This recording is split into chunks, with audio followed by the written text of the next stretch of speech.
హాస్టల్లో మీ ఫ్రెండ్స్తో కలిసి చేసే ఈ 3 మిస్టేక్స్ 10 ఇయర్స్ తర్వాత మిమ్మల్ని రిగ్రెట్ అయ్యేలా చేస్తాయి. Mistake number 1, sleep deprivation. Assignments అంటూ, లేట్ నైట్ పార్టీస్ అంటూ, గాసిప్స్ అంటూ నైట్ టైం కేవలం 3 to 4 అవర్సే నిద్రపోవడం వల్ల ఫ్యూచర్లో మీ sperm quality and egg quality మీద చాలా ప్రభావం ఉంటుంది. అమ్మాయిలలో హార్మోనల్ ఇంబ్యాలెన్సెస్ వల్ల పీసీఓడి, లో ఏఎంహెచ్ ప్రాబ్లమ్స్ వస్తూ ఉంటాయి. అబ్బాయిలకి టెస్టోస్టిరాన్ లెవెల్స్ తగ్గిపోవడము, స్పర్మ్ కౌంట్ అండ్ క్వాలిటీ తగ్గిపోవడం అనేది తరచుగా చూస్తూ ఉంటాము. Mistake number 2, junk food and Maggi diet.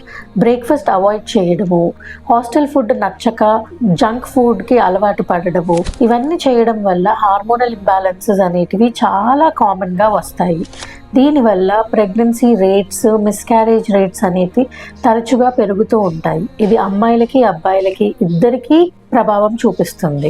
Excessive alcohol and smoking. ఫ్రెండ్స్తో కూల్గా కనిపించడానికి ఆల్కహాల్ అండ్ స్మోకింగ్ అలవాటు చేసుకొని వాటికి బానిసలు అయ్యడం పక్కకి పెడితే అది మీరు లిమిటెడ్ క్వాంటిటీస్లో తీసుకున్న ఫ్యూచర్లో మీ sperm quality and egg quality మీద ప్రభావం చూపిస్తుంది. ఇన్ఫర్టిలిటీయే కాకుండా మిస్క్యారేజెస్ ఛాన్సెస్ కూడా పెరుగుతాయి. ఈ రీల్ని హాస్టల్లో ఉండే ప్రతి అమ్మాయికి అబ్బాయికి అండ్ మిమ్మల్ని చెడగొట్టే మీ ఫ్రెండ్స్కి కూడా షేర్ చేయండి.